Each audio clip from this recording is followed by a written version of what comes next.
কথা শ্রবণ কীর্তন করার আমাদের সৌভাগ্য হচ্ছে।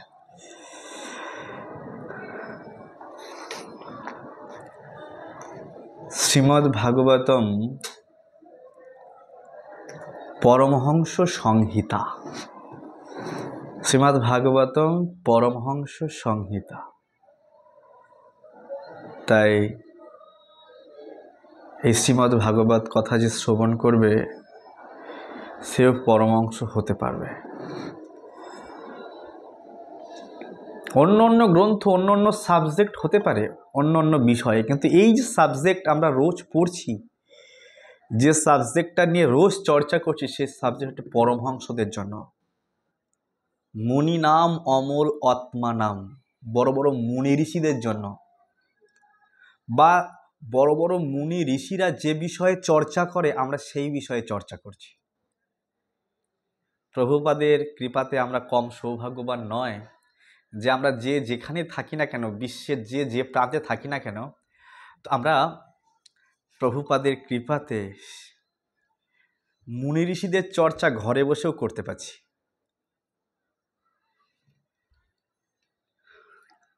এই ভাগবত কথাকে কপিল ভগবান বলছেন, সতাম প্রসঙ্গাত মম বীর্য সংবিদ ভবন্তি হিত করণ রসায়ন কথা।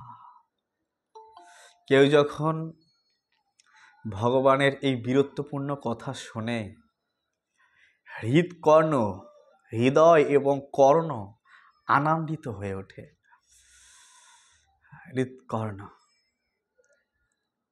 সতাম প্রসঙ্গাত মম বীর্য সংবিদ ভবন্তি হিতকর্ণ রসায়ন কথা। এই যেন কর্ণে রসায়ন দেওয়ার মতো। রসায়ন মানে টনিক। আমরা যে প্রত্যেকে জড় রোগে, সংসার রোগে রুগী, আমাদের যে বড় ব্যাধি,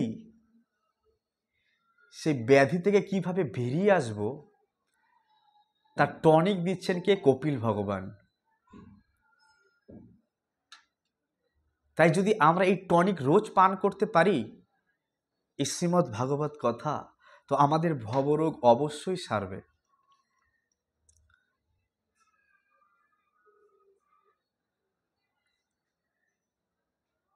এই জন্য আমাদের রোজ এই টনিককে পান করতে হবে, কৃষ্ণ কথারূপী টনিক, যাকে রসায়ন বলছেন কপিল ভগবান। রসায়ন, যা হৃদয় আনন্দিত হয়ে ওঠে।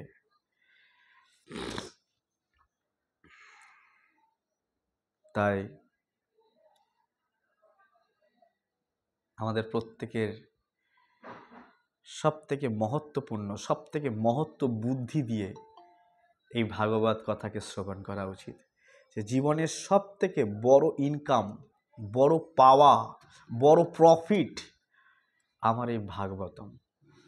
আমি এই ভাগবতমের মাধ্যমে সবথেকে বেশি প্রফিট পেতে পারি।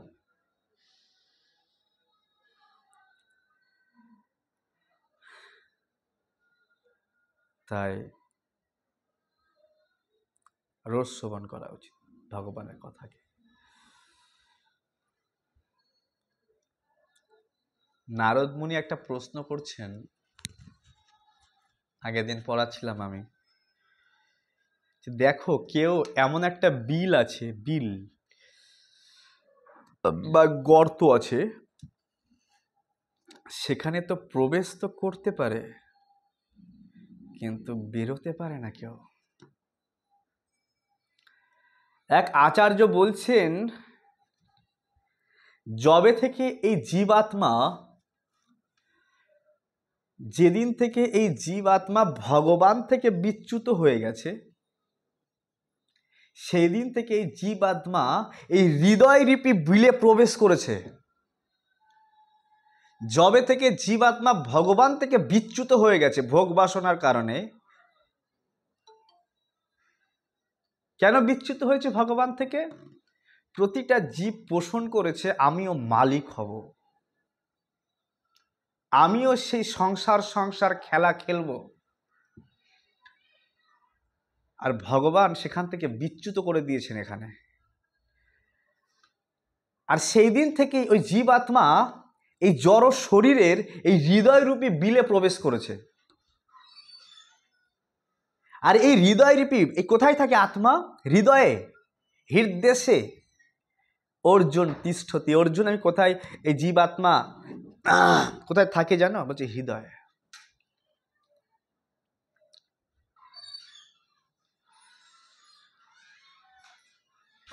এই হৃদয়কে বিলের সঙ্গে তুলনা করছে। এই হৃদয়ে তো প্রবেশ করলো জীবাত্মা, কিন্তু হৃদয় থেকে বেরোতে পারছে না। এই জড় শরীরে প্রবেশ করেছে, কিন্তু একটার পর একটা শরীরে, একটার পর একটা শরীরে হৃদয়ে প্রবেশ করছে, বেরিয়ে আসতে পারছে না, ছুটি পাচ্ছে না। এই এমন এক বিল, মানুষ তো প্রবেশ করতে পারে, বেরোতে পারে না। সংসার বন্ধনে নাকানি চুবানি খাচ্ছে, কিন্তু এই হৃদয়রূপী বিল থেকে বেরিয়ে আসতে পারছে না। কিন্তু এখান থেকেও বেরিয়ে আসা সম্ভব যদি কেউ শুদ্ধ মহাত্মা আনুগত্যে, প্রভুপাদদের মতো ভক্তের আনুগত্যে থেকে কৃষ্ণ ভক্তি অনুশীলন করে, তাহলে সেই হৃদয়রূপী বিল থেকে বেরিয়ে আসবে। অর্থাৎ নারদমুনি যে কথা বলেছেন যে এমন একটা বিল আছে, সে যে বিলে ঢুকলে, প্রবেশ করলে আর বেরোতে পারে না, অর্থাৎ হৃদয়রূপী বিলটাও নয়। এই হৃদয় থেকেও তো জীবাত্মা একদিন না একদিন বেরিয়ে আসবে, কিন্তু আমরা নিত্যবদ্ধ জীব, এই অতি সহজে ভক্তি করে না। ভক্তির ড্রামা করে কিন্তু ভক্তি করে না, ভক্তির নাটক করবে কিন্তু ভক্তি করবে না। এই জন্য চিরদিন এখান থেকে ছাড়াও পাবে না। নিত্যবদ্ধ এই হৃদয়রূপী ক্ষেত্রে বদ্ধ হয়ে আছে, কিন্তু বদ্ধ থেকে মুক্তি সেই পাবে খল কপটতা থেকে যে মুক্ত হয়ে ভগবানের ভক্তি করবে।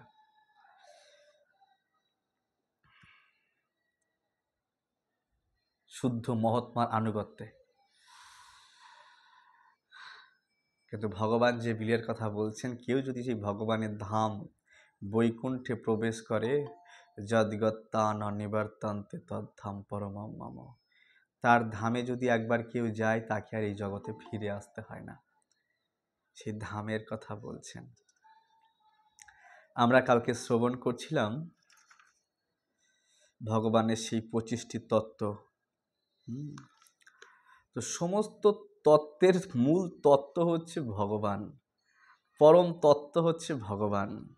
প্রভুপাদ তাৎপর্য দিচ্ছেন, আজকে এত গরম দিচ্ছে, সহ্য হচ্ছে না।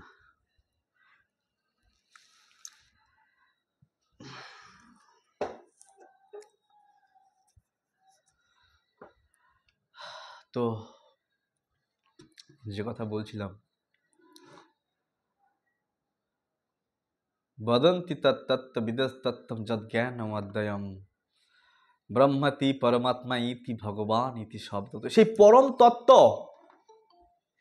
এই জগতে যত তত্ত্ব আছে সেই পরম তত্ত্ব থেকে সৃষ্ট, মূল কারণ। হ্যাঁ, ভগবান। আর সেই পরম তত্ত্বকে 3 ভাবে উপাসনা করা হয়। ব্রহ্ম ইতি, নিরাকার ব্রহ্ম, জ্ঞানীরাই নিরাকার ব্রহ্মের উপাসনা করেন, ব্রহ্মজ্যোতিতে বিলীন হয়ে যান। বড় বড় যোগীরা হৃদয়ে যে বিষ্ণু পরমাত্মা রূপে আছেন, সেই পরমাত্মার ধ্যান করেন। আর যারা ভক্ত ভগবানের, তারা ভগবানকে ভালোবাসেন, তারা জানেন যে ভগবানই হচ্ছে পরম তত্ত্ব। আর এই ভগবান কৃষ্ণ যে পরম তত্ত্ব, তিনি প্রত্যেক জীবের হৃদয়ে পরমাত্মা রূপে আছেন। আর সেই ভগবান পরম কৃষ্ণ শুধু পরমাত্মা রূপে প্রতিটা জীবের হৃদয়ে নেই, তিনি অণু অণু পরমাণুতে, হ্যাঁ, ব্রহ্মরূপে বিরাজমান, প্রতি কণায় কণায়।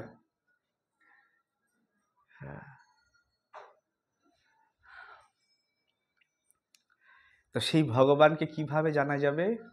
ভক্তামাম অভিজানাতি, কেবলমাত্র ভক্তির মাধ্যম দিয়ে সেই পরম তত্ত্বকে আমরা জানতে পারি। এই জগতে আপনার চোখের সামনে যত তত্ত্ব দেখছেন, আপনি যা কিছু দেখছেন, সেই পরম তত্ত্ব থেকে সৃষ্ট। সেই পরম তত্ত্ব থেকে ভগবদ্গীতায় ভগবান বলছে, আগুন, জল, বাতাস, মাটি, যে পঞ্চতত্ত্ব, এটা ভগবান থেকে। মন, বুদ্ধি, অহংকার, এটাও ভগবান থেকে। এবং কি আমি আত্মা, এই আত্মাটাও ভগবান থেকে, ভগবানের অবিচ্ছেদ্য অংশ। আমি কিছুক্ষণ আগে একজনকে প্রশ্ন করছিলাম, আমাদের গুরু ভাইকে। তো আমি বললাম, দেখো গঙ্গা জল তো ভগবানের চরণামৃত, ভগবানের চরণে স্পর্শ করে এসছে। তো ভগবানের চরণামৃত কি ভগবানকে পেতে দেওয়া যায়? ভগবানের চরণামৃত আবার সেই গঙ্গা দিয়ে ভগবানের সেই চরণ কাউকে যদি চরণ ধোয়া জল যাকে খেতে দেওয়া হয়, ভালো লাগবে? তো ভগবানের চরণ ধোত জল হচ্ছে গঙ্গা, আর আমি সেই গঙ্গা জল যদি ভগবানকে খেতে দিই, বলছে আমাদের এই জগতের পূজা হচ্ছে গঙ্গা জলে গঙ্গা পূজা। তুমি গঙ্গাকে শুধু দেখছো ভগবান থেকে এসছে, আর কাউকে দেখছো না ভগবান থেকে এসছে। যে বলছে এমন কোন জিনিস নেই যে ভগবান থেকে আসেনি, বলো তো? এই জগতে একটা জিনিস খুঁজে বের করো যে ভগবান থেকে আসেনি। বলছে এই জগতে যা কিছু আছে সব কিছু ভগবান থেকে এসছে।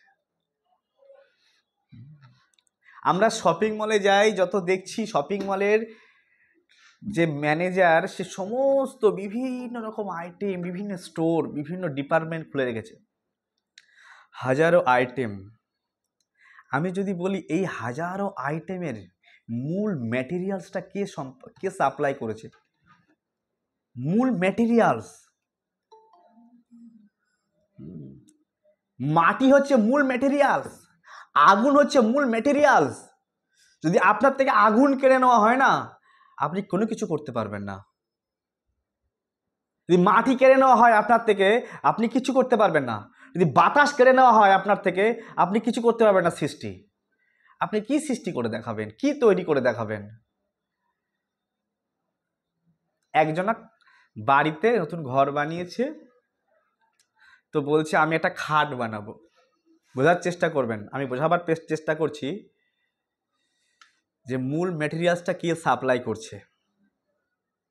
যে এই জায়গাটা ভালো বুঝবে, সে ভগবানকে বুঝতে পারবে। একজনা বাড়িতে খাট তৈরি করছে, সে একটা মিস্ত্রিকে ডেকেছে। বলছে আমাকে একটা খাট বানিয়ে দাও, আমি তোমাকে কাঠ দিলাম, এই কাঠ শাল কাঠ বা সেগুন কাঠ দিলাম, কি কি লাগবে বলো, রং, পেরেক যেটা লাগবে, আর তোমার যা পারস্থানিক আমি দিয়ে দেবো। তো 15 দিন লেগেছে খাটটা বানাতে। খাটটা বানিয়ে দিয়েছে, মিস্ত্রিরা সে খাটটা বাড়ি নিয়ে যাচ্ছে। মালিক বলছে, ওই খাটের কাঠ আমার, খাটের পেরেক আমার, খাট রং করেছো সেটা আমার, তোমার পারিশ্রমিক দিয়েছি আমি। বলছে না, বানিয়েছি আমরা নিয়ে যাবো। আরে ভাই, তুমি বানালে কি হবে?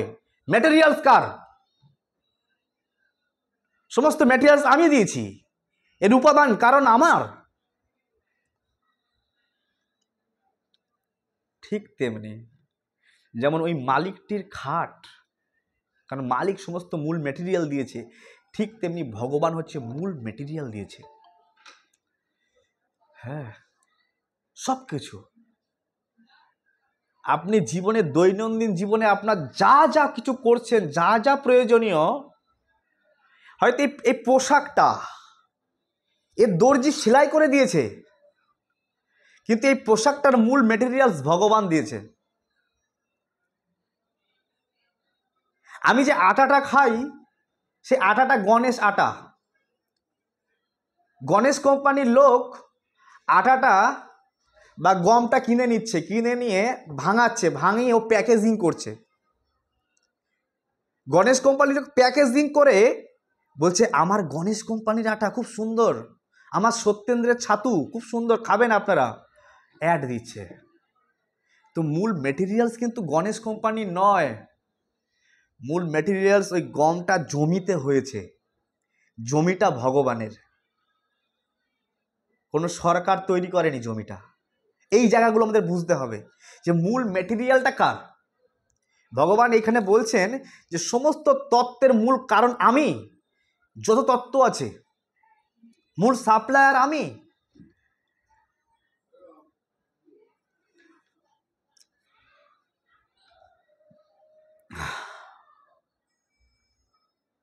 আপনি গাড়ি চড়ছেন খুব আনন্দে, কিন্তু গাড়ির মধ্যে যে পেট্রোল, কোন কোম্পানি তৈরি করেছে পেট্রোল? পেট্রোল ভগবানের তৈরি। মাটির তলা থেকে পেট্রোল থেকে তুলেছে লেবার বা ওয়ার্কাররা, তুলে ওটাকে হিট দিয়ে সেটাকে শুদ্ধ পেট্রোলে পরিণত করে সেটা আমরা ইউজ করছি। কিন্তু পেট্রোল কোনো ব্যক্তি তৈরি করেনি। সোনা, আমরা যে সোনা পড়ি, এই তরল সোনা মাটি থেকে তুলে নিয়ে এসে হিট দিয়ে নোংরাগুলো সাফাই করে দিয়ে আমরা ইউজ করছি। কিন্তু সোনা কোনো কোম্পানির নয়, সোনার মূল মেটেরিয়াল ভগবানের। হ্যাঁ, আমাদের মাঝখানে আমরা কি করি? এখানকার মাল ওখানে, ওখানকার মাল ওখানে। সুরাটে কাপড় তৈরি হচ্ছে, সুরাট থেকে কলকাতা বড় বাজার, বড় বাজার থেকে মায়াপুর, কৃষ্ণনগর, বিভিন্ন জায়গায় সাপ্লাই করতে পারি, আর মাঝে মধ্যে আমরা ইনকাম করে নিচ্ছি। কিন্তু মূল ম্যাটেরিয়াল এ ভগবান দিচ্ছে। এই জায়গাগুলো যে বুঝবে, তখন সে যেদিকেই তাকাবে সেদিকেই ভগবান কৃষ্ণকে দেখবে। যাহা যাহা নেত্র পরে তাহা তাহা ইষ্টদেব স্ফুরে। সে যেদিকে তাকাবে, যেদিকেই দেখবে, সবকিছু ভগবানের হাত দেখতে পাবে। আমাদের দর্শন, আমাদের দৃষ্টি ক্ষমতা নেই। আমরা মনে করছি যে ওই ব্যক্তিরা এই জিনিসটা বানিয়েছে, ওই ব্যক্তি, না না, ওই ব্যক্তি কি করে বানাবে? ও জাস্ট মেকার, রূপ প্রদান করেছে। হ্যাঁ, ওর লেবার, ও জাস্ট এটাকে পরিশ্রম দিয়েছে। যেমন আমি যদি আরো একটু ভাগবতমে চলে যাই, যেমন ব্রহ্মাজি যখন সৃষ্টি কাজ করছেন, তো ব্রহ্মাজিকে ভগবান সব বিদ্যা দিয়ে দিয়েছেন। প্রথমত ব্রহ্মাজিকে তপস্যা করতে হয়েছে, ভগবানকে প্রাপ্ত করতে হয়েছে। ভগবান সমস্ত জ্ঞান তার হৃদয়ের মধ্যে দিয়েছে সৃষ্টি করবার জন্য। ব্রহ্মাজি সৃষ্টি করছেন, সৃষ্টি করার পরও সমস্ত মূল মেটেরিয়াল, সমস্ত তত্ত্ব ব্রহ্মাজিকে ভগবান দিয়েছেন, কিন্তু তবুও ভগবান কোনো জীবকে অ্যাক্টিভেট করতে পারছেন না। ভগবানকে গিয়ে বলছেন, ভগবান আমি পাচ্ছি না, কোনো জীব অ্যাক্টিভ হচ্ছে না, সক্রিয় হচ্ছে না। আমরা সবাই একটা জীবন্ত রোবট, জীবন্ত রোবট। যে রোবটের মধ্যে ফিলিংস হয়, যে রোবটের মধ্যে ভালোবাসা আছে। আজকে মা আর সন্তানের ভালোবাসা চিন্তা করুন তো। মায়ের মধ্যে, মা তো একটা পাড়ার ছেলেকে তো ভালোবাসে না, কিন্তু আমারে খুব ভালোবাসে। কেন? আমার মায়ের মধ্যে আমার জন্য স্নেহ ভরে দিয়েছে ভগবান। এমন স্নেহ ভরে দিয়েছে, ওই স্নেহের কারণে এই সমাজ থেকে যত রকমের বাধা বিপত্তি হোক না কেন, মা একটা সন্তানকে ছাড়তে পারে না। ওই স্নেহের কারণে মা সন্তানকে ভালোবাসে।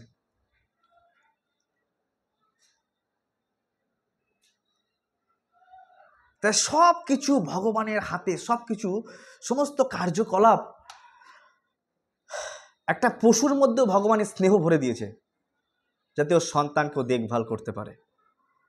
তাই সমস্ত তত্ত্ব, সমস্ত সব কিছু ভগবানের হাতে। আমার হাতে কিছুই নেই। হ্যাঁ, আমরা জাস্ট ড্রামা করছি। যৌবন দেখো, এখনকার মানুষরা রোবট তৈরি করছে, রোবট। কিন্তু সেই রোবট থেকে আরেকটা রোবট থেকে আরেকটা রোবটে বাচ্চা হবে? রোবটের কোনো ফিলিংস হবে? কোনো ভালোবাসার আদান প্রদান হবে? কোনো ইঞ্জিনিয়ার তৈরি করতে পেরেছে জীবন্ত রোবট?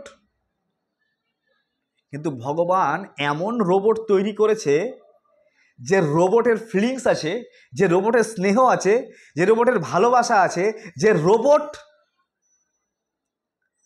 একে অপরের পরস্পরের মাধ্যম দিয়ে একটা নতুন রোবট তৈরি করতে পারবে। সেই রোবট ভগবান বানিয়ে দিয়েছে। হ্যাঁ, এবং সেই রোবটের মাধ্যমে ভগবান খুব সুন্দর সিস্টেমেটিকভাবে পরিচালনা করছে। তাই ভগবান হচ্ছে সবচেয়ে বড় ইঞ্জিনিয়ার, সব থেকে বড়। তার উপরে বড় ইঞ্জিনিয়ার কেউ নেই। সব থেকে বড় সায়েন্টিস্ট। আপনি দেখবেন আমাদের পেটের মধ্যে কত রকম জিনিসপত্র আছে, কত রকম, কিন্তু এইটুকানি জায়গার মধ্যে এত সুন্দর করে সাজিয়ে সাজিয়ে বসিয়ে দিয়েছে। হ্যাঁ, এই এখনকার বড় বড় ইঞ্জিনিয়াররা পারবে না। আমি এরকম পড়ছিলাম বা শুনছিলাম যে আমাদের যে নার্ভগুলো আছে, মানে কত বড় মানে এক্সেট্রা এক্সেট্রা এক্সেট্রা, কিন্তু কত সুন্দরভাবে সাজিয়ে গুছিয়ে এই শরীরের মধ্যে ফিট করে দেওয়া হয়েছে। যেমন একটা ফোনের মধ্যে মেমোরি কার্ড ভরে দেওয়া থাকে, ঠিক আমাদের মধ্যে একটা মেমোরি কার্ড ভরে দেওয়া আছে, আমরা সেগুলো মনে রাখতে পারি। যেমন কিছু শুনি সেগুলো কিছু মনে থাকে। এই রোবটটার মধ্যে কি নেই? সব কিছু। সেই পরম ইঞ্জিনিয়ার ভগবানকে আমাদের বারংবার নতমস্তক শরণাগত প্রণাম করা উচিত। আর ব্রহ্মাজি সেই ইঞ্জিনিয়ারকে বারবার বলছেন, আরে আমি আপনি গবেট বুদ্ধু, কিন্তু ব্রহ্মা গবেট নয়, বুদ্ধ নয়। ব্রহ্মাজি বলছে ঈশ্বর পরম কৃষ্ণ সচ্চিদানন্দ বিগ্রহ অনাদিরাদি গোবিন্দ সর্বকারণ কারণম। সর্বকারণ কারণম, সমস্ত কারণেরও কারণ ভগবান কৃষ্ণ, সমস্ত কারণের মূল কারণ ভগবান। সে জানে, ব্রহ্মাজি জানে যে সমস্ত তত্ত্বের তত্ত্ব হচ্ছে ভগবান কৃষ্ণ। ভগবান কৃষ্ণ মায়ের গর্ভে বলরাম এসছেন, বলরাম দাউজি দেবকীর গর্ভে। ভগবান কৃষ্ণ আদেশ করলেন দুর্গা দেবীকে, দুর্গা ভগবানের দাসী, শিব ভগবানের দাস। দুর্গাকে আদেশ করলেন তুমি এখনই যাও যোগমায়া, তুমি এখনই যাও, দেবকীর গর্ভ থেকে গর্ভ ট্রান্সফার করো, দেবকীর গর্ভ থেকে রোহিণীর গর্ভ ট্রান্সফার করো বলরামকে। এই জগতে কোনো ডাক্তার আছে এর গর্ভ থেকে বাচ্চা বের করে নিয়ে ওর গর্ভে ট্রান্সফার করে দেবে? এমন কেউ হয়েছে? কেউ টেরও পাবে না, কেউ টেরও পায়নি। তো ভগবান পরম ইঞ্জিনিয়ার দুর্গা দেবী জানে কথা বললেন, বলছে ফ্রি ফ্রি তোমাকে দিয়ে কাজ করাবো না, তুমি যে কাজটা করেছো তার জন্য তোমাকে লোকে চণ্ডী নামে চিনবে, দুর্গা নামে চিনবে, কালী নামে চিনবে, বৈষ্ণব দেবী নামে চিনবে। যত মায়ের পুজো হচ্ছে না, বিভিন্ন জায়গায় বিভিন্ন নাম, খালি একটা সেবা করেছিল, ভগবানের কথা শুনে একটা কাজ করেছিল, মা দেবকীর গর্ভ থেকে বলরামকে নিয়ে রোহিণীর গর্ভে সেট আপ করে দিয়েছে। তাই ভগবান বলে সর্বত্র আমার থেকেও তোমার বেশি পুজো করবে মানুষ, যাও তোমাকে আমি আশীর্বাদ করে দিলাম। তো কৃষ্ণের আশীর্বাদে দেখবেন কৃষ্ণ ভক্ত আর কতজন, কৃষ্ণের আশীর্বাদে দুর্গার ভক্ত অনেক। ধুমধাম কলকাতায় দুর্গা পুজো হচ্ছে। হ্যাঁ, তো ভগবানের কৃপা আশীর্বাদে ভগবানকে সেবা করেছে দুর্গা দেবী। তো আমার পয়েন্ট অফ ভিউ হচ্ছে এটা, সেই পরম ইঞ্জিনিয়ারকে যে জানতে পারবে। একটুখানি আমার আওয়াজ আসছে, আমি একটুখানি দরজাটা বন্ধ করে দিয়ে আসি, 1 মিনিট।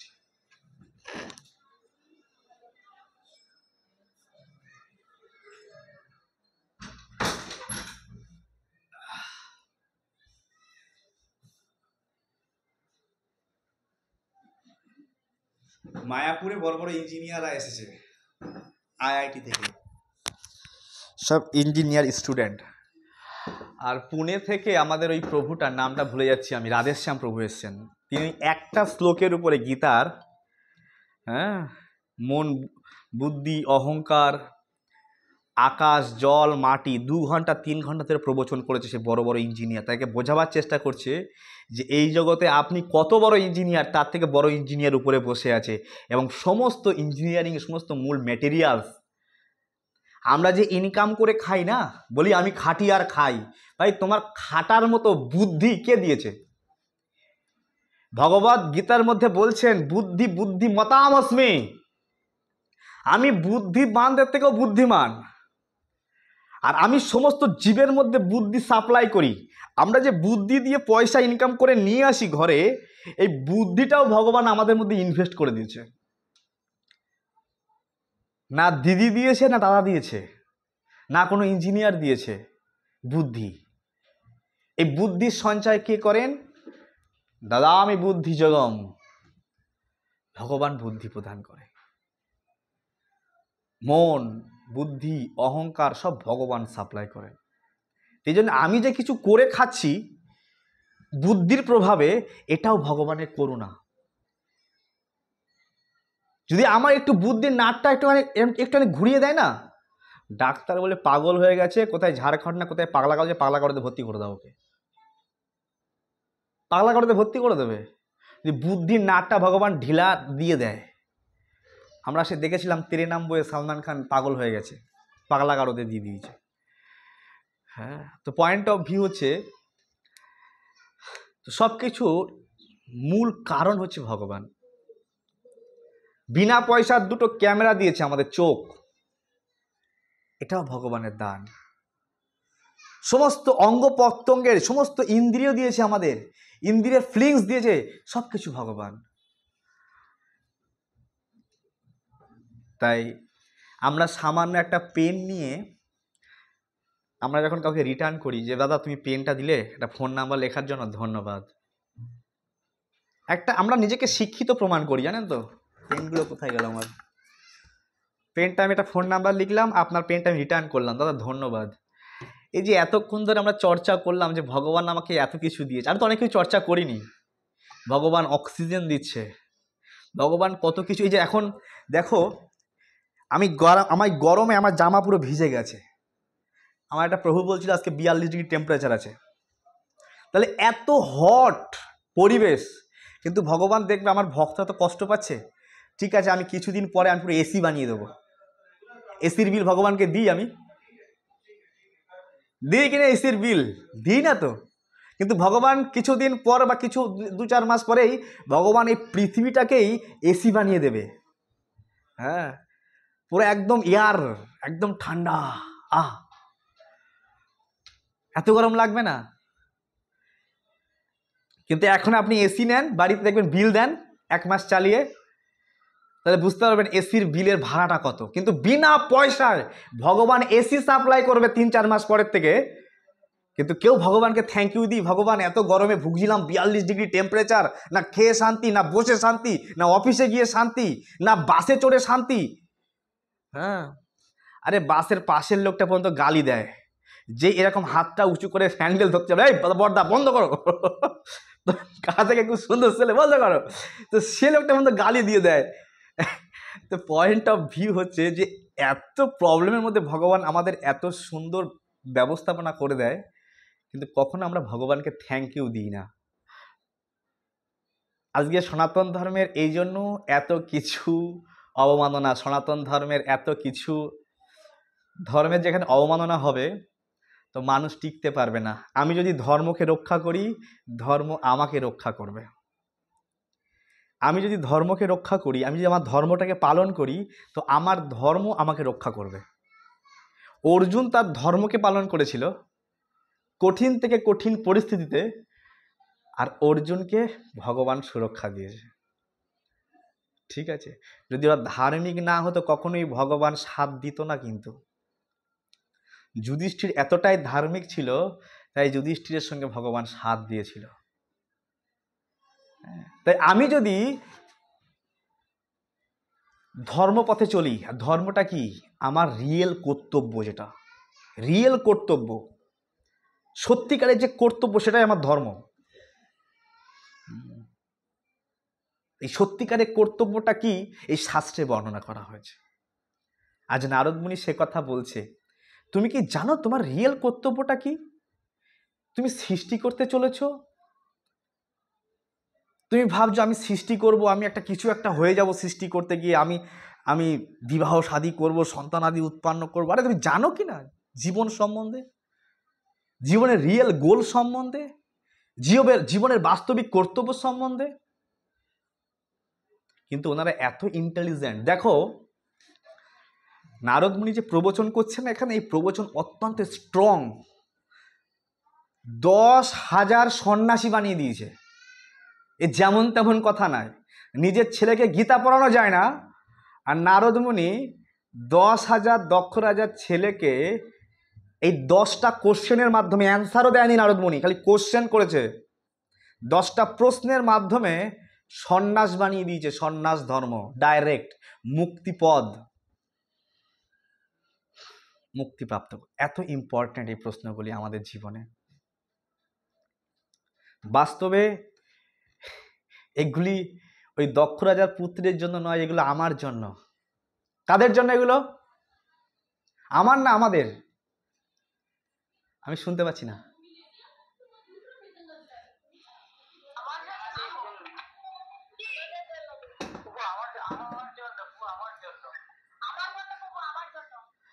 আচ্ছা যাক, আপনারা বুদ্ধিমান। আর যদি বলি আমাদের, তার মানে আমাদের মানে ওনারা করবে, আমি করব না। ওনারা করবে, আমি করব না। আমাদের, আমি করব না, ওনারা করবে। আমাদের, আমার জন্য এই উপদেশ, আমার জন্য। তাহলে উপদেশটাকে নিতে পারবো। নারদমুনি আমার জন্য বলছে।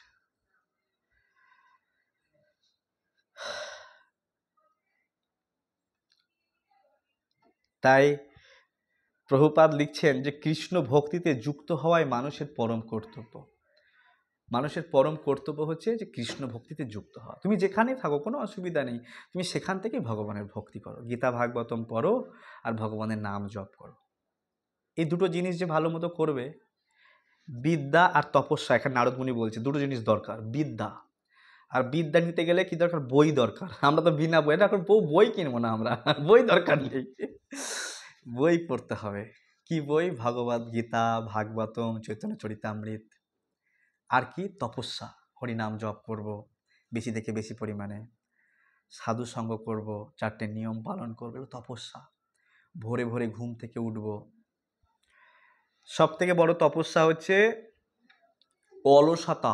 আমাদের অলসতা আমাদের জীবনের সব থেকে বড় শত্রু, জানেন কি না? লেজি। এই অলসতা আমাদের জীবনের সব থেকে বড় শত্রু। আপনি যা কিছু করবেন, জাগতিক জীবনেও আপনার বড় শত্রু, পারমার্থিক জীবনে তা আরও বড় শত্রু। তাই অলসতাকে বিদায় দিতে হবে। সবসময় মনে রাখতে হবে আমি শরীর নই, আমি শরীরটা নই। এই শরীরটাকে যতটা খাটাতে পারি, আমি ভগবান দিয়েছে খাটানোর জন্য। শরীরটাকে দিয়ে যতটা সেবা করে নিতে পারি, শরীরটাকে দিয়ে যতটা তীরে পৌঁছানো যায়, এই শরীরটাকে দিয়ে নৌকা বাইতে হবে। আমি ভবসমুদ্র পার হতে হবে। যত দ্রুত সম্ভব আমি শরীরটা দিয়ে তীরে পৌঁছাবো। আমি হাবুডুবু খাচ্ছি, আমাকে তীরে পৌঁছাতে হবে। এখন যদি শরীরটাকে নিয়ে আমি আরাম আয়েশ করি ওই নদীর মধ্যে, আমার কি চলবে? না। তাই আমাদের সব থেকে বড় প্রবলেম, এই জগতে সব থেকে বড় প্রবলেম তার শারীরিক পরিচয়। আমি ছেলে, আমি মেয়ে, আমি ইন্ডিয়ান, আমি পাকিস্তান, আমি বাংলাদেশি। এটা কিসের পরিচয়? শরীরের পরিচয়। আমি হিন্দু, আমি মুসলিম, আমি খ্রিস্টান, আমি বৌদ্ধ। এই শারীর কেন্দ্রিক, এই শরীরের পরিচয় হওয়ার কারণে মানুষ এত যুদ্ধ করছে, মানুষ একে অপরে গুলি করে খুলি উল্টে দিচ্ছে, বুক কাঁপছে না। এর কারণ কি? আমি শরীর। কিন্তু ভগবদ গীতার প্রথম সূত্র, প্রথম শিক্ষা ভগবান অর্জুনকে দিচ্ছেন, অর্জুন আমি শরীর নই, আমি আত্মা। আমি শরীর নই। কখনো কুকুরের শরীরে ছিলাম, কখনো বিড়ালের শরীরে, কখনো গাছের শরীরে, প্রচুর শরীরে, কখনো মৎস্য শরীরে, কখনো কৃমিকীট শরীরে, প্রচুর শরীরে আমি ছিলাম। তো বাস্তবে আমি শরীর নই। শরীর হচ্ছে আমার থাকার একটা জায়গা, গৃহ, একটা টেম্পোরারি গৃহ। আবার আমি এই গৃহ ছেড়ে একটা অন্য গৃহ যাব। কিন্তু প্রবলেম হচ্ছে এটা, এই বাস্তব সত্যটা আমরা জানি না। আর বাস্তব সত্য জানি না বলে একে অপরের সঙ্গে দাঙ্গা, একে অপরের সঙ্গে হিংসা। আমাদের সনাতন ধর্ম কত নিখুঁত বিচার।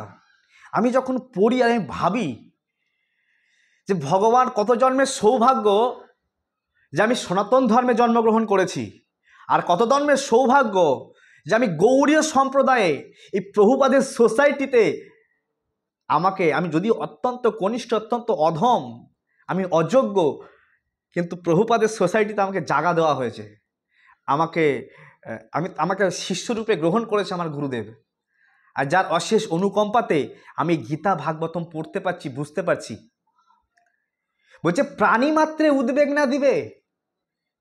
তুচ্ছ থেকে তুচ্ছ প্রাণী, একটা পিপিলি যেন তোমার থেকে দেখে ভয় না পায়, একটা মশা যেন তোমাকে দেখে ভয় না পায়, একটা আরশোলা যেন তোমার থেকে দেখে ভয় না পায়, একটা টিকটিকি, একটা গাধা, কুত্তা, বিড়াল, কৃমিকীট যেন তোমাকে দেখে ভয় না পায়। প্রাণী মাত্রে উদ্বেগ না দিবে। আহা, বৃক্ষ যেন কাটিলেও কিছু না বলায়। হ্যাঁ, অমানি মানদ হয়ে সম্মান করবে। তোমাকে কেউ কেউ সম্মান করুক আর না করুক, কিন্তু তুমি সম্মান করবে। কত সুন্দর উচ্চতর চিন্তা ভাবনার চূড়ান্ত পর্যায়ে। আমার মনে হয় না যে বিধর্মীদের মধ্যে এরকম শিক্ষা দেওয়া হয়। হ্যাঁ, প্রাণী মাত্রে উদ্বেগ না দিবে, একটা প্রাণীকে কষ্ট দেবে না। মানুষ তো দূরের কথা, একটা ছোট তুচ্ছ প্রাণীকে কষ্ট দেবে না। আর এখানে বিধর্মী লোকেরা মানুষকে গুলি করে প্রাণে মারছে, বলছে এটাই আমার ধর্ম, এটা করলে আমি জান্নাত পেয়ে যাব। হায় রে কুশিক্ষা। তাই নিজেকে গর্বিত হওয়া উচিত যে আমি সনাতন ধর্মের, আর নিজেকে লজ্জিত হওয়া উচিত যে আমি সনাতন ধর্মে জন্মগ্রহণ করে গীতা ভাগবতম পড়ি না। আমাদের এক প্রভু বলছিলেন, প্রভু আপনি সনাতন সনাতন করে গর্ব করবেন না। প্রচুর লোক সনাতন ধর্মের আছে যারা বিধর্মীর থেকেও অধম, বিধর্মীর থেকেও অধর্ম কাজ বেশি করে। তাই সনাতন নিয়ে গর্ব করবেন না, সনাতন ধর্মের মানুষকে দিনে নিয়ে। বলে কেন? বলছে না, ভক্তদের নিয়ে গর্ব করবেন, অভক্তদের নিয়ে গর্ব করবেন না। বলছে সনাতন ধর্ম হলেই সনাতন ধর্ম হওয়া যায় না। সনাতন ধর্মের গৃহে হিন্দুদের ঘরে জন্মগ্রহণ করলেই সনাতন হওয়া যায় না। তারাও স্ম্লেচ্ছ যবন, কারণ তারা সব কিছু যবনের কাজ করছে, স্ম্লেচ্ছের কাজ করছে। হতে পারে হিন্দু, কিন্তু যবন বা স্ম্লেচ্ছত্ব এরা কোনো অংশে কম নয়। আমি দেখছি না, প্রচুর আছে এরকম। তারা না শাস্ত্র পড়ে, না গীতা পড়ে, আরও নিন্দা করে। গীতা ভাগবতমের নিন্দা করবে। আপনি এখনই বলুন যে ভগবত গীতা আমাদের রাষ্ট্রীয় পুস্তক, দেখবেন এরকম কত যবন যারা হিন্দু হয়ে জন্মগ্রহণ করবে তারা বিরোধিতা করবে। তাহলে তাই বলছে যবনের ঘরে জন্ম নিলে যবন হয় না, হিন্দুর ঘরে জন্ম নিলেও যবন হয়ে যায় তারা। তো পয়েন্ট অফ ভিউ হচ্ছে এটা। তাই আমাদের এই শাস্ত্র প্রাণী মাত্রে উদ্বেগ না দিবে। হ্যাঁ, নিরন্তর কি করবে? হরিনাম গ্রহণ করবে। হ্যাঁ, অমানি মানদ হয়ে নিরন্তর হরিনাম গ্রহণ করবে। কেউ সম্মান দিক আর না দিক। বলছে রাস্তার ধারে পড়ে থাকা এক টুকরো ঘাসের থেকেও নিজেকে তুচ্ছ বলে মনে করে নিজে হরিনাম করবে। কেমনভাবে হরিনাম করব? কেমন মনোভাব নিয়ে হরিনাম করব? যে আমার অকাত ওই রাস্তার ধারে পড়ে থাকা এক টুকরো তিনের থেকেও আমি অধম। তাই কেউ যদি গালিগালাজও করে, কেউ যদি বড় কথাও বলে দেয়, তো সেটা সহ্য করে নিয়ে অমানি, আমি নিজে অমানি হব, তাকে সম্মান দান করে হরে কৃষ্ণ কৃষ্ণ কৃষ্ণ হরে হরে, হরে রাম রাম রাম হরে হরে। হরিদাস ঠাকুর 3 লাখ নাম জপ করেন, কিন্তু এতটাই নম্র, বলছে আমার মতো কীট মরে গেলে এগুলো আসে যায় না।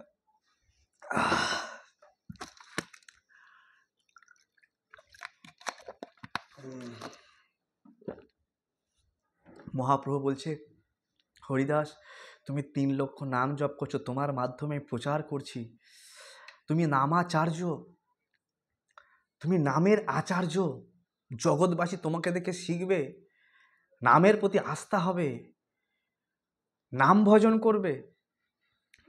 আর তুমি যদি চলে যাও পৃথিবী তো রত্ন, তুমি তো পৃথিবীর রত্ন শূন্য হয়ে যাবে মেদিনী। তখন বলছে আমার মতো পিপিলিকা কীড়া মকড়া যদি চলে যায় পৃথিবী থেকে, পৃথিবীর কোনো হানি হয় না প্রভু, কোনো হানি হয় না। সর্বোত্তম আপনাকে হীন করে মানি। আমাদের বৈষ্ণব ফিলোসফি এত এত উচ্চতর চিন্তা ভাবনা, তিনি সর্বোত্তম, বৃহৎ, অতীব বড়, অতীব সিনিয়র, সেই ব্যক্তি নিজেকে সবসময় নিজেকে হীন করে দেখছেন। হরিদাস কোন পথে আয়লা পুরীতে? হরিদাস নিজেকে এতটাই অধম ভাবেন, এরকম আমিও কি করতাম, আরে ভাই 3 লক্ষ নাম জপ করি, চারিদিকে মিডিয়াতে আমার ছবি, আরে আমি তো হরিদাস নামের আচার্য, আমি আমার একটু ফেসবুক ফলোয়ার হওয়া চাই, একটু ইউটিউব ফ্যান ফলোয়ার হওয়া চাই। আরে এ আমার মনোভাব। কিন্তু হরিদাস ঠাকুর বলছে আমি ওই সমুদ্রের তীরের এই গ্রীষ্মকালে গরমের তপ্ত বালির মধ্যে দিয়ে হেঁটে হেঁটে এসছে, বলছে আমি তো যবন, আমি যদি ওই মন্দিরের পাশের রাস্তা দিয়ে যাই আর আমার যদি কেউ ছায়াও ডাঙায় সে অপবিত্র হয়ে যাবে, আমার যদি কেউ ছায়া ডাঙায় সে অপবিত্র হয়ে যাবে। তা আমি কিভাবে আমি ওই ব্রাহ্মণদের রাস্তা, যে রাস্তা দিয়ে আমাদের জগন্নাথের সেবকরা যায়, যদি আমার ছোঁয়া পড়ে যায়। দেখুন নিজে কত জঘন্য, নিজে কত কত তুচ্ছভাবে হরিদাস ঠাকুর, তাই যাতে নিজের ছোঁয়া না পড়ে যায়, আমার ছায়াতে কেউ না ডাঙায়, তাই গরমের মধ্যে পায়ে ঠোলা ঠোলা পড়ে গেছে হরিদাস ঠাকুরের। সমুদ্রের বালিতে এরকম রোদের মধ্যে দুপুরবেলা, আমি জানি না আপনারা হেঁটেছেন কিনা কখনো গরম বালির উপর দিয়ে, এরকম বিশেষ করে এরকম দুপুরবেলা গ্রীষ্মকালে পা গরম হয়ে যায়, রাখা যায় না। একবার পরিক্রমা করছিলাম, পুরী পরিক্রমা, 10টা 11টা বেজে গেছে, আর সেই সময় যখন যাচ্ছি তো পা মানে ছ্যাঁকা লাগছে, তো কি করছি, আবার আবার হাঁটু হাঁটু কোন ধুতি গুটিয়ে নিয়েছি, না জল দিয়ে যাবো এত ছ্যাঁকা না লাগে। আর সেই তপ্ত বালুর উপর দিয়ে হরিদাস ঠাকুর, কেন? তার সে অত্যন্ত নম্র, বিনম্র, সে বিনম্রতার প্রতিমূর্তি আমাদের হরিদাস ঠাকুর। আমি কথাগুলো কেন বলছি, যে আজকে মানুষ বিনম্র হতে শিক্ষা দিচ্ছে না। যদি মানুষ বিনম্র হতে শিক্ষা দেয় না, মানুষের মধ্যে মানুষের কলহ লাগবে না। আমাদের বৈষ্ণব ফিলোসফি এত উচ্চতর প্রশিক্ষণ, এত উচ্চতর শিক্ষা না, মানুষ চিন্তাই করতে পারে না। সর্বোত্তম আপনাকে হীন করি মানি, মহাপ্রভু বলছেন যিনি সর্বোত্তম হয়, সর্ব উত্তম, সব থেকে যিনি বড়, তিনি সব থেকে নিচু করে ভাবেন আমি অত্যন্ত। তৎকালীন সময়ে রূপ গোস্বামী, সনাতন গোস্বামী সেই সময় বাংলার মিনিস্টার, আর তখন বাংলা একটুখানি ছিল না, বাংলা অনেক বড় ছিল। আর যখন মহাপ্রভুর সঙ্গে সাক্ষাৎ করতে গেছে সময় কাশীতে, কাশী কি বারাণসী ভুলে যাচ্ছি আমি, চেতন চরিতামৃতে বর্ণনা করা আছে। তো মহাপ্রভু বলছে দেখো তো বাইরে কে এসছে, তো একজন এসে বলছে দরবেশ, দাড়ি টাড়ি আছে, মুসলিম, মানে মুসলিম কেউ এসছে সাক্ষাৎ করতে। তো মহাপ্রভু দৌড়ে ঘর থেকে বেরিয়ে এসে দৌড়ে আলিঙ্গন করতে গেছে, বলছে মহাপ্রভু ছুবেন না, আমি যবন। কে বলছে? রূপ সনাতন। আমি যবন, আমাকে স্পর্শ করবেন না ঠাকুর, আমাকে স্পর্শ করবেন না, আমি অত্যন্ত আমি আমি অত্যন্ত অত্যন্ত আমি হীন, আমি হীন, আমি হীন, আমি হীন, আমি নিচু, আমি অস্পৃশ্য, আমি অস্পৃশ্য। তো মহাপ্রভু কি বলছে, বলে তুমি তো অস্পৃশ্য নও, তোমাকে আমি স্পর্শ করছি নিজেকে পবিত্র করবার জন্য। মহাপ্রভু নিজে আচরণ করে শিক্ষা দিয়েছে, রূপ সনাতন তোমাকে আমি স্পর্শ করছি আমি নিজে পবিত্র হওয়ার জন্য, বুকের মধ্যে চেপে ধরেছে মহাপ্রভু। আমাদের ঠাকুর, আমাদের যে আরাধ্য ভগবান গৌর হরি, কত সুন্দর আচরণ করে শিখিয়ে গেছে, যে প্রেম কি জিনিস, ভালোবাসা কি জিনিস, করুণা কি জিনিস, কৃপা কি জিনিস। তাই প্রত্যেকের এই সনাতন ধর্মের এই শাস্ত্রকে মহত্ব বুদ্ধি দিয়ে শুনতে হবে। এই যদি আমাদের ছেলে মেয়ে পরিবারের মধ্যে এই যদি পড়ানো হয়, রোজ পড়া হয়, আমরা বিনম্র হতে শিখব, কখনো উগ্র নয়।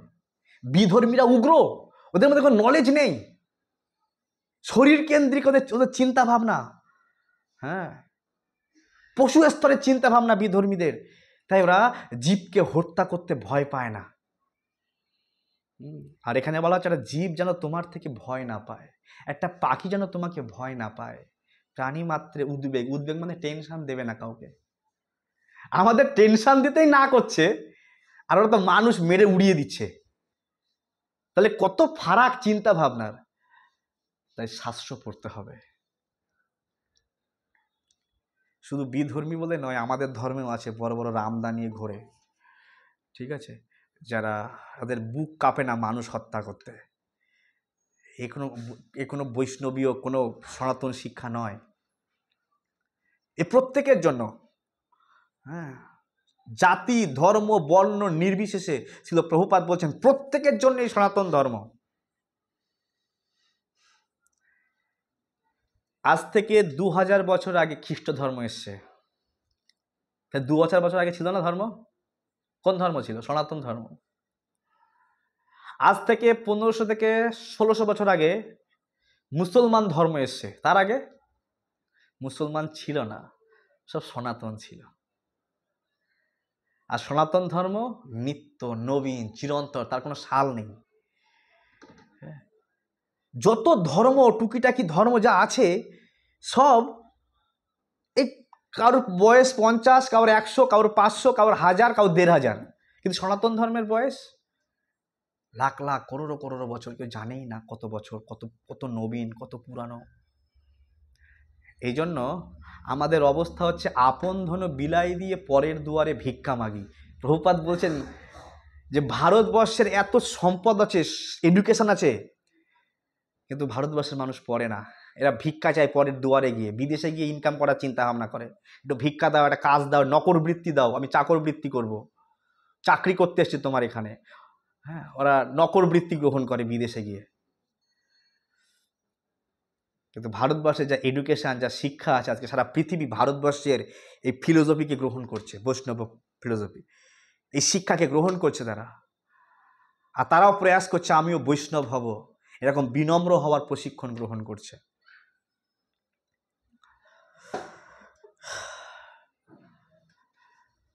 নারদ মুনি একটা হংসের কথা বলেছিল, যে হংস, সেই হংসের মাধ্যম দিয়ে এখানে বোঝানো হচ্ছে যে কিভাবে আমরা, হংসর স্বভাবই হচ্ছে দুধ আর জল মিলিয়ে দিলে আলাদা করতে পারে। তাই আমাদেরও এই সংসারের মধ্যে যদি যদি আপনি রান্না করতে গেছেন, চালের মধ্যে কাকর মেশানো, কি করবেন? কাকর শুদ্ধ রান্না করে দেবেন? আগেকার ঠাকুমারা করতো, কুলো নিত, কুলো কুলো দিয়ে চাল ঝাড়তো, কাকরগুলো আলাদা করে ফেলতো, তাই না? বা চালের মধ্যে ধান আছে, কিছু ধান থাকতেও পারে, এরকম কুলো দিয়ে, বা খইয়ের মধ্যে ধান আছে, খই ঝাড়তো, এরকম ধান আলাদা করতো, তাই না? ঠিক তেমনি এই জগতের মধ্যেও কাকর মেশানো আছে, সার অসার আছে। তো বুদ্ধিমান ব্যক্তি এই শাস্ত্রের মাধ্যমে জানবে কোনটা সার, কোনটা অসার, কোনটা অ্যাকচুয়াল চাল, কোনটা কাকর। ও কাকরগুলোকে আলাদা করে দেবে আর চালগুলোকে নিয়ে নেবে। কিন্তু কলিযুগের মানুষ এতটা বুদ্ধ, সে কি করছে? চালটাই ফেলে দিচ্ছে, কাকরকে নিয়ে সুখী হওয়ার চেষ্টা করছে। আমি কাকর নিয়ে খুশি হয়ে যাব। হ্যাঁ, ব্রহ্মাজি বলছেন যে এই জগতে কিছু মানুষ আছে যে তুষ থেকে চাল পাওয়ার আশা করছে। ও তুষ কুটতেই আছে, কুটতে, আর তুষ তো, চাল তো নেওয়া হয়ে গেছে, তুই তুষের মধ্যে ভাই কি পাবি? ও কুটতেই আছে, আমি সুখী হয়ে যাব, এই তুষ থেকে আমি চাল পেয়ে যাব, পেয়ে যাব, পেয়ে যাব। আরে পাবি না ভাই, চাল আছে তোমার, সেখানে গিয়ে চালের অন্বেষণ করতে হবে, কোথায় চাল আছে। এই জগতের মানুষ যেখানে সুখ আছে সেই জায়গায় অন্বেষণ করছে না, যেখানে সুখ নেই, ওই চুইন গামের মধ্যে রস নেই, ওই চুইন গাম রস খোঁজার চেষ্টা করছে। পাগল। প্রহ্লাদ মহারাজ বলছে পাগল, বলছে পাগল কি করে জানো? রাস্তায় সেই আখের ছিবড়া হয় না, আখের ছিবড়া, আখ মারাই করে করে আখ বলছে ভাই এবার আমাকে ছেড়ে দে, আর পাচ্ছি না, রস আমার শেষ। আকালা তবু ওকে ছাড়বে না, বলছে আরও দে ওর মধ্যে, দিয়ে ওর একেবারে শেষ বিন্দু বিন্দু টের পেনে বের করে নিয়েছে রস। ওটা যখন ফেলে দেয় না, তো কি করে পাগল যে হয়, ওটা আবার নিয়ে কামড়া, রস টানা বের করার চেষ্টা করছে ওটা দিয়ে। প্রহ্লাদ মহারাজ বলছে পুনঃ চর্বিত চর্ব নানাম, বলছে কলিহত জীব, যেখানে আখের রস নিংড়ে নেওয়া হয়ে গেছে, এই কলিহত জীব সেখানে সুখ অন্বেষণ করছে, চর্বিত চর্ব নানাম, বারবার পুনঃ পুনঃ চর্বিত বস্তুকে বারবার চর্বণ করছে, ওই আখের ছিবড়া থেকে রস বের করার চেষ্টা করছে। ওই ব্যক্তি কি করে সুখী হবে কলিযুগে?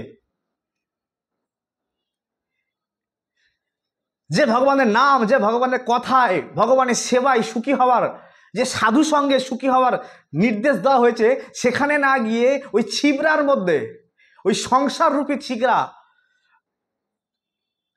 ওই সংসারের মধ্যে সুখ খুঁজছে, মানে আমি এখান থেকে সুখী হয়ে যাব, আমি এখান থেকে এই প্রক্রিয়া থেকে আমি সুখী হয়ে যাব। যেখান থেকে নিংড়ে নিংড়ে সব নেওয়া হয়ে গেছে সেখান থেকে সে খুশি হওয়ার প্রয়াস করছে। এই আমার বক্তব্য নয়, প্রহ্লাদ মহারাজের বক্তব্য। 5 বছরের বালক অনুভবের কথা বলছেন। হ্যাঁ, অনুভবের কথা। আর প্রত্যেকে আমরা সেই পাগলের মতো হ্যাঁ ওই ছিবড়া থেকে রস অন্বেষণ করবার চেষ্টা করছি।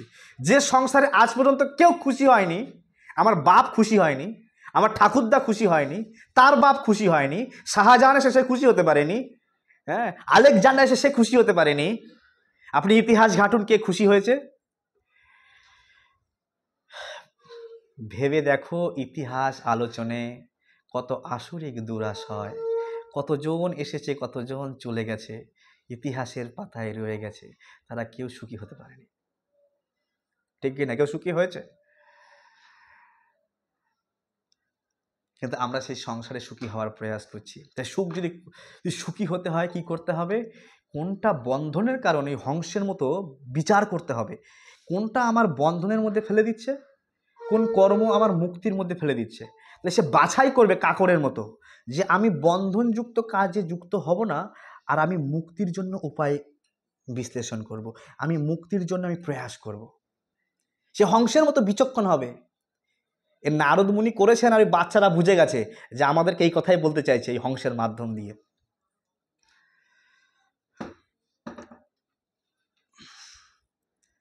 এবং জড় এবং চেতন কোনটা পার্মানেন্ট, কোনটা টেম্পোরারি।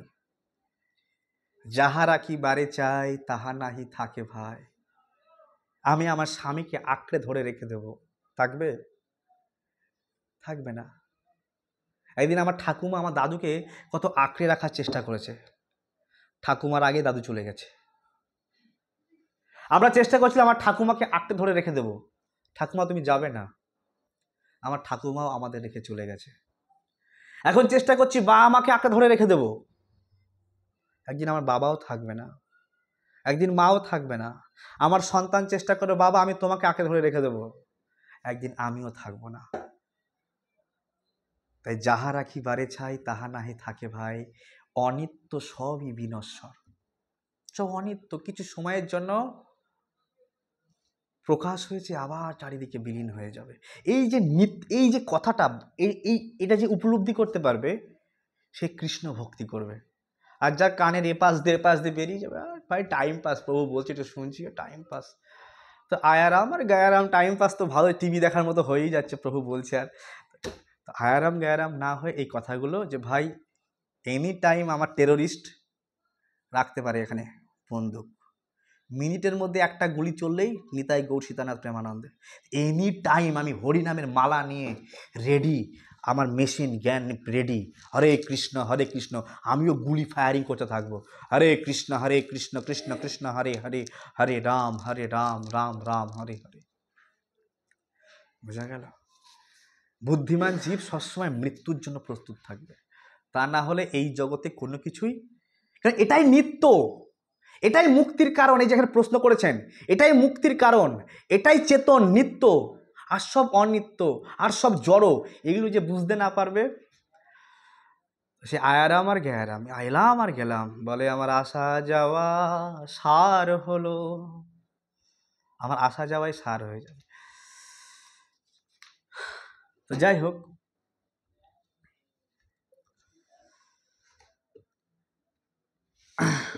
খুব সুন্দরভাবে প্রভুপাদ এখানে ব্যাখ্যা করেছেন, আপনারা পড়বেন। তারপরে একটা চক্রের কথা বলা হয়েছিল, যেটা ব্রজ দিয়ে কি দিয়ে, কঠিন শক্ত জিনিস দিয়ে তৈরি।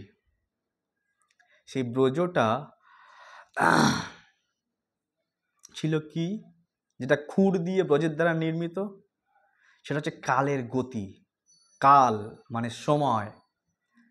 হ্যাঁ, এই কালের গতি অত্যন্ত শুকনো, যেন তা খুর ও ব্রজের দ্বারা নির্মিত, সম্পূর্ণ স্বতন্ত্র, অপ্রতিহতভাবে কাল সারা জগতের সমস্ত কার্যকলাপকে পরিচালিত করে। কেউ যদি এই কালচক্রকে জানবার চেষ্টা না করে তো অনিত্য সকাম কর্মের অনুষ্ঠানে মগ্ন হয়ে তার কি লাভ হবে? কিম অসৎ কর্মবি ভবে, তার কি লাভ যে কালচক্র সম্বন্ধে জানে না? কাল কি? ভগবদ গীতায় মহাভারতের যুদ্ধ, আর মহাভারতের যুদ্ধে ভগবান স্বয়ং কাল ছিল সমস্ত অসাধু ব্যক্তির জন্য। ভগবদ্গীতায় ভগবান বলছে কালোমস্মি লোকক্ষয় প্রভিদ্য, আমি সেই লোক ক্ষয় করি কাল, আমি সেই সময় যে সময় উপস্থিত হয়েছে বিনাশায়চা দুষ্কৃতাম, সমস্ত দুষ্কৃতিকে আমি বিনাশ করব। বলছে হে বালক, তোমরা কি জানো সেই কাল সম্বন্ধে? আমরা না কেউই কাল সম্বন্ধে জানবার প্রয়াস করি না। ছোটবেলায় দেখেছি যে পাড়ার লোকগুলো তাস খেলতো, হ্যাঁ, সেখান থেকে তাসের আসর, আবার দেখতাম তাসের জুয়া, তাসের কম্পিটিশান, তাসের আবার কাপ দেওয়া হবে, তাসের টিম, কত টিম তৈরি হচ্ছে। তার মানে কি? তাস খেলছে, সময় অপচয় করছে। কেউ বলছে টাইম পাস করছি। ভাই কি ব্যাপার টাইম পাস? একটা গার্লফ্রেন্ড টার্লফ্রেন্ড না থাকে টাইম পাস হয় নাকি? টাইম পাস করছি, এরকম মানুষ কত রকমভাবে টাইম পাস করছে। কিন্তু শাস্ত্রে বলছে কেউ টাইম পাস করতে পারে না, টাইম তাকে পাস করে চলে যায়। আমি টাইম পাস কিভাবে করব? আমাকে টাইম পাস করে চলে যাবে। মামুনি মাতাজি মিউট হচ্ছে। আমি কি ভোগ করব? আমাকে কেউ ভুগে নিচ্ছে। আমি মনে করছি আমি সংসারকে ভোগ করছি, আমি এই বস্তুকে ভোগ করছি, আমি এই ব্যক্তিকে ভোগ করছি। আরে ভাই তুমি ভোগ করছো না, তোমাকে ভুগে নিয়েছে। কলেজ ছেলেমেয়েরা বলে আমি একে পটিয়েছি, বলে না আমি একে পটিয়েছি, ওকে পটিয়েছি। ভাই তুমি কি পটাবে? ও তোমাকে পটিয়ে নিয়েছে। তুমি ওকে কি পটাবে? ও তোমাকে পটিয়ে তোমার ওর ফাঁদে নিয়ে নিয়েছে। তুমি কত এক্সপার্ট। তাই এই কাল হচ্ছে সময়। চাণক্য পণ্ডিত বলছে যে কোটি কোটি স্বর্ণ মুদ্রার বিনিময়ে আয়ুর এক পলক পর্যন্ত ফিরে পাওয়া যায় না। হে যমদূত আমাকে ছেড়ে দাও, আমাকে ছেড়ে দাও যমদূত, আমি আমি আমি আমি আর একটু বাঁচতে চাই। উত্তম কুমার বলছে ঠাকুর ডাক্তার আমাকে আরেকটু বাঁচিয়ে দেন, কত টাকা লাগবে? আমি বাঁচতে চাই, আমি বাঁচতে চাই। উত্তম কুমার বলছে, কিন্তু বাঁচাতে পেরেছে? বেঁচেছে এক মুহূর্ত না। যার যতটুকু সময়, যখনই সে কাল এসে উপস্থিত হবে, এই কাল এত ভয়ানক, এত খতরনাক, কাউকে ছাড়বে না। আচ্ছা এই কাল কি শুধু ভারতবর্ষে না, পৃথিবীর যে প্রান্তে যাবে কোনায় কোনায় এই কাল এসে হানা দিচ্ছে। আর কালের প্রভাবে একদিন আমি বাল্যকাল ছিল, একদিন যৌবনে ছিলাম, এখন বার্ধক্যের দিকে চলে যাচ্ছি। কেউ বার্ধক্যে লাস্ট সিন চলছে, কাল চলে এসছে, সব কালের প্রভাবে। তাই কাল সম্বন্ধে আমাদের জানবার প্রয়াস করতে হয় যে আমি ক্ষণকালও কৃষ্ণ ভক্তি বিমুখ হয়ে কাটাবো না, নাই ওই কালই আমার জীবনে কাল হয়ে আসবে। আমি ক্ষণকালও কৃষ্ণ ভক্তি বিহীন কাটাবো না। আমি প্রয়াস করব ম্যাক্সিমাম থেকে ম্যাক্সিমাম সময়, ম্যাক্সিমাম থেকে ম্যাক্সিমাম কাল আমি ভগবানের সেবায় কাটাতে পারি। শিল প্রভুপাদ লিখছেন, আয়ু অনর্থক অপচয় করা হয় তাহলে তার ফলে কত ক্ষতি হয়। জীবনের উদ্দেশ্য না জেনে পশুর মতো জীবনযাপন করে মূর্খ মানুষেরা মনে করে যে নিত্যত্ব বলে কিছু নেই। তাদের 50-60 বড় জোর 100 বছর আয়ু সব কিছু, সেটি হচ্ছে সবচাইতে বড় মূর্খতা। কাল নিত্য, জীব নিত্য। তাই এই জড়জগতে জীব তার নিত্য জীবনের কতগুলি বিভিন্ন অবস্থা কেবল অতিক্রম করে। এখানে কালকে একটি তীক্ষ্ণ ধার খুরের সঙ্গে তুলনা করা হয়েছে। খুর দিয়ে দাড়ি কামানো হয়, কিন্তু অসাবধানতার সঙ্গে তার ব্যবহার হলে সেই ভয়ঙ্কর সর্বনাশ হতে পারে। তাই মানুষকে উপদেশ দেওয়া হচ্ছে, যেমন ধরো দেখেন আমরা যে যতই বড় হই নাপিতের কাছে গিয়ে গলাটা আগিয়ে দিই যে আপনি খুর দিয়ে লাগিয়ে দেন এখান দিয়ে, ঠিক কি না? যতবারই ধনী হই না কেন নাপিত কিন্তু খুর নিয়ে দাঁড়িয়ে থাকে এখানে। মানে যদি এখানে প্রভুপাদ লিখছে যদি আমরা একটু অসাবধানতা হই তো সেকেন্ডের মধ্যে আমার গলাটা, যখন তার দাড়ি কামাচ্ছে তো সেকেন্ডের মধ্যে আমার গলাটা ফাস্ট চলে যেতে পারে কি না? ধরো এখানে দাড়ি কামাচ্ছে আর আমি এরকম হ্যাক করে একটা হাঁচি দিই, তো যখন তো একটা বিপদ আমার হতে পারে, ঠিক কি না? বলে এনি টাইম একটু অসতর্ক হলে গলায় সেই খুরের পোষ লাগতে পারে। ঠিক তেমনি যদি আমরা কালের ব্যবহার না জানি, কালকে কিভাবে কার্য করতে হয় অত্যন্ত সতর্কতার সঙ্গে, তাহলে আমাদের জীবনেও ভয়ঙ্কর সর্বনাশ হতে পারে। তাই আধ্যাত্মিক উপলব্ধির উদ্দেশ্যে অথবা কৃষ্ণ ভক্তি লাভের উদ্দেশ্যে অত্যন্ত সাবধানতার সঙ্গে জীবনের সদ্ব্যবহার করা উচিত, যেন ক্ষণকালও অব্যর্থ কালোত্তম, যেন ব্যর্থ সময় না যায়। প্রজল্প করে আমরা দেখো কত কাল নষ্ট করি, আমরা টিভি দেখে সময় নষ্ট করি, আমরা ফোন দেখে সময় নষ্ট করি, আমরা প্রজল্প করে সময় নষ্ট করি, পরচর্চা পরনিন্দা বিভিন্ন রকমভাবে আমরা সময়কে অপচয় করি। যুবক যুবতীরা টাইম পাস করে ছেলে মেয়েদের মাধ্যমে, গল্প করার মাধ্যমে ভালোবাসার অভিনয় করে, টাইম পাস করে সময় নষ্ট করছে। কত মানুষ বিভিন্ন ভাবে এভাবে সময় অপচয় করছে। তাই ছিল প্রভুপাদ বলছে এই দুর্লভ, বিশেষ করে মানব জীবনটা সময় অপচয় করবার জন্য নয়, মানব জীবনের কালের ব্যবহার জানতে হবে। তা না হলে ওই কালই একদিন মৃত্যুরূপে আমার কাছে আসবে, অহম কালো মস্মি, আর সেদিন আমার আর সময় থাকবে না। হ্যাঁ, এই কাল সম্বন্ধে অনেক বিস্তারিত ব্যাখ্যা করা যায়, তো গরমে আর ভালো লাগছে না, আমরা যদি নেক্সট দিন সময় পাই আরও কিছু এই বিষয় নিয়ে চর্চা করব। ঠিক আছে? তো নারদ মুনির স্ট্রং উপদেশ, জীবনের কাল সম্বন্ধে জানতে হবে। প্রত্যেকে বলছে যে সময় এত ইম্পর্টেন্ট, এই সময়কে যদি আপনি আদৌ, একটা স্টুডেন্ট, একটা ছাত্র, সে যদি তার এই 15 থেকে 24-25 বছর পর্যন্ত যদি তার সময়কে ভ্যালু না দেয়, এই 5-7 বছর যদি সে ভালো মতো পরিশ্রম করে, তো তার সারা জীবন সে আনন্দে থাকতে পারবে। ঠিক কি না? যদি 5 থেকে 7 বছর সে ভালো পরিশ্রম করে, সে যদি সময়ের মূল্য দেয়, আর যদি সে এই 15 থেকে 24-25 পর্যন্ত সে যদি মূল্য না দেয়, সে যদি লাফাঙ্গার হয়ে যায়, তাহলে তার সারাটা জীবন ঘানি টানতে টানতে, কঠোর সংগ্রাম তো সবাই করছে, কিন্তু সে আরও গাধার মতো কঠোর সংগ্রামে এই সংসারে জর্জরিত হয়ে উঠবে, তার জীবনের অন্ধকার নেমে চলে আসবে। হ্যাঁ, তাই সময়কে ভ্যালু দিতে হবে। হ্যাঁ, যে আমি সময়ের কাজ সময়ে করব। কৌমারেত আচরেত প্রাজ্ঞ, এই কৃষ্ণ ভক্তি বুড়ো বয়সের জন্য নয়, অল্প বয়স থেকে, কৌমার বয়স থেকে।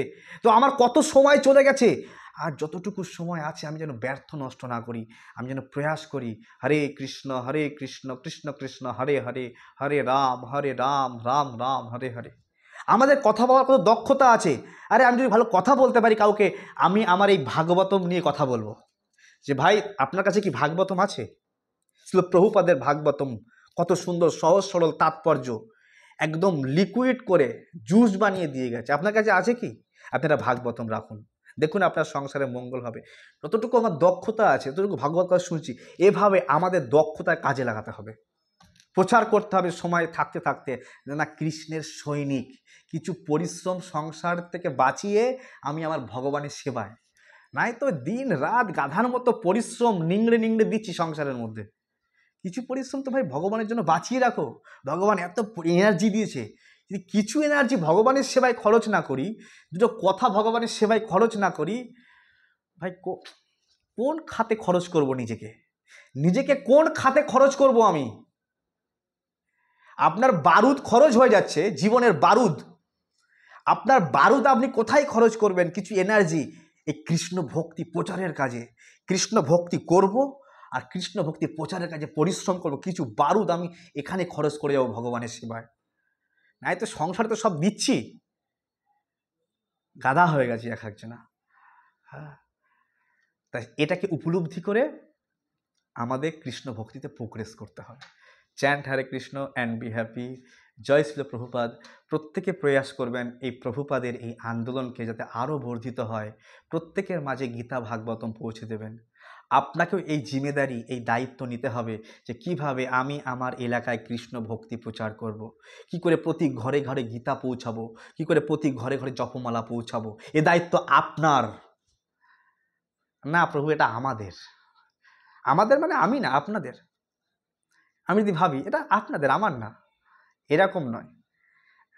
আমার এই জিম্মেদারি যে আমি আমার এলাকাটাকে প্রতি ঘরে ঘরে গীতা জপমালা পৌঁছাবো, তার জন্য ভগবানের কাছে প্রার্থনা করবে, ভগবান আমাকে শক্তি দাও।